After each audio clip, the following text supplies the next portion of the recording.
السلام عليكم ورحمة الله وبركاته.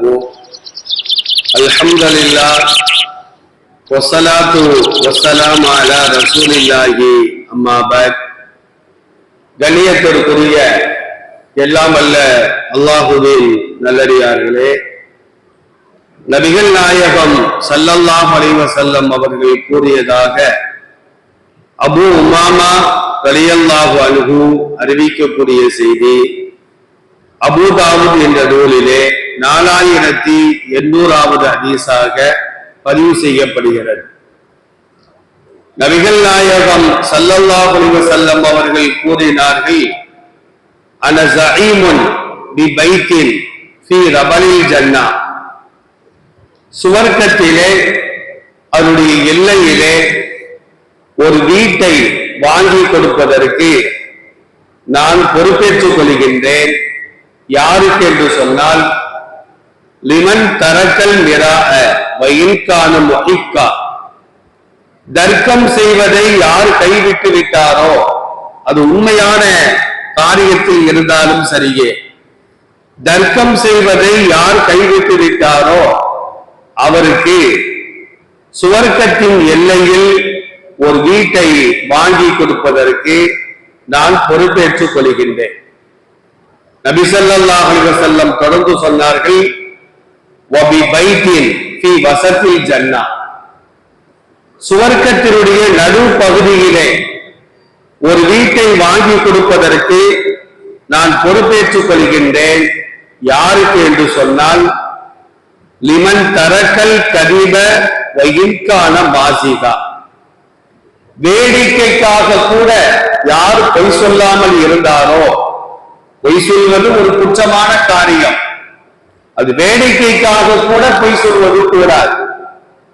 அப்ப வேடிக்கையாக இருந்தாலும் பொய் கூறுவதை யார் விட்டுவிட்டாரோ இவருக்கு சுவர்க்கத்தினுடைய நடு பகுதியிலே நான் வீட்டை வாங்கி கொடுப்பதற்கு பொறுப்பேற்றுக் கொள்கிறேன். மூன்றாவதாக சொன்னார்கள், வபி பைத்தின் ஃபீ அஅலல் ஜன்னah, சுவர்க்கத்தினுடைய உயர்ந்த பகுதியிலே நான் ஒருவருக்கு வீட்டை வாங்கி கொடுப்பேன்.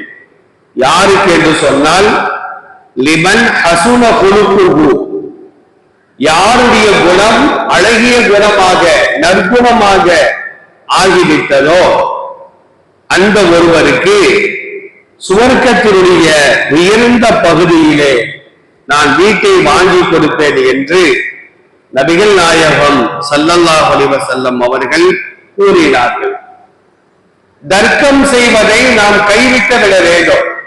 நம்மள்ட்ட ஒரு ஆள் தர்க்கம் செய்கிறார், நாம சொல்றது உண்மையாக இருக்கிறது, ரெண்டு பேரும் தர்க்கம் செய்யறாங்க அப்படின்னா அதுல ஒரு ஆள் தான் உண்மையா இருக்காரு, ஒரு ஆள் பொய்யாத்தான் இருப்பார், ரெண்டு பேருமே உண்மையாக இருக்க மாட்டார்கள்.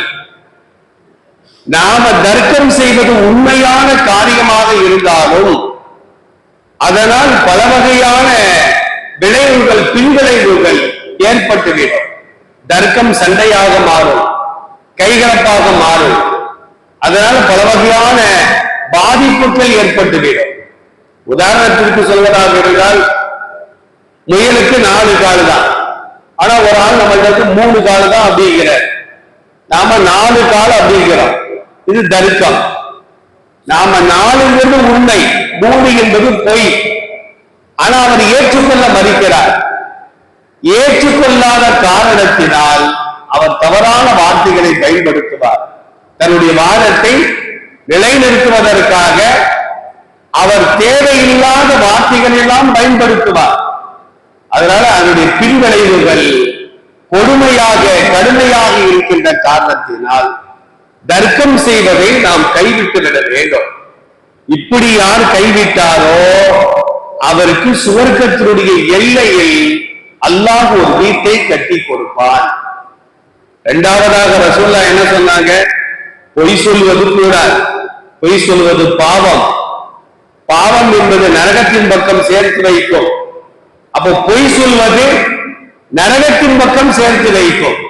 அந்த பொய் விளையாட்டாக கூட நாம் சொல்வது கூடாது. ஆனா இன்னைக்கு பொய் தாராளமயமாக ஆக்கப்பட்டு விட்டது.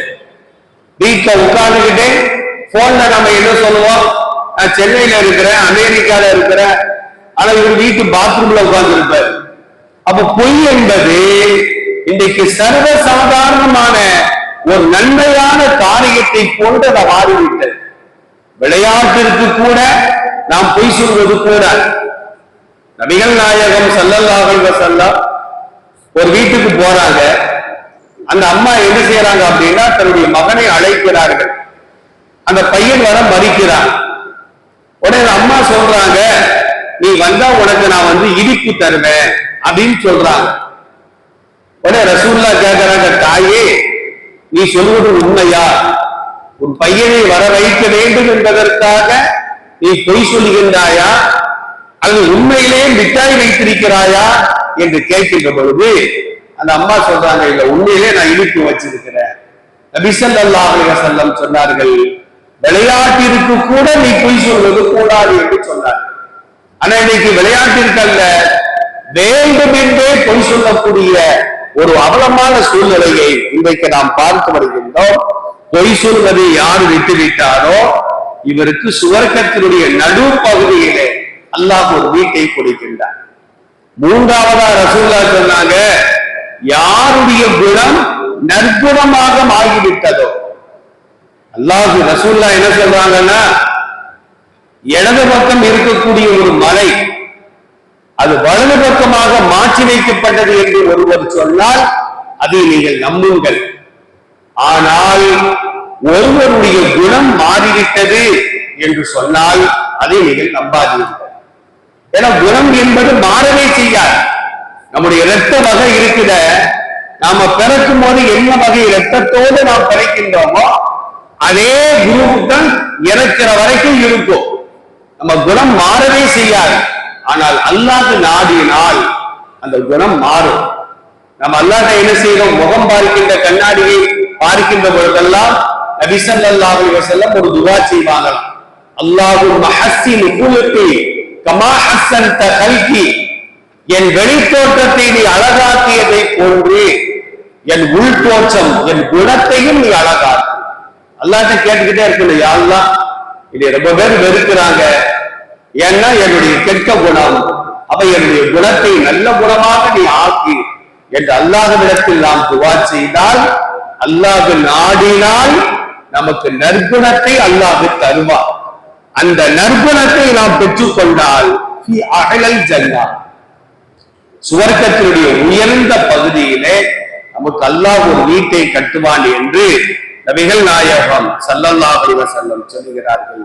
எல்லாம் அல்ல அல்லாஹ் ஜல்ல ஷானஹு தஆலா நற்குணத்தோடு வாழ்ந்து சுவர்க்கத்தில் உயர்ந்த இடத்தில் ஒரு இல்லத்தை பெற்றுக் கொள்ளக்கூடிய நல்ல மக்களாக நம் அனைவரையும் அல்லாஹ் ஆக்கி அருள் புரிவானாக.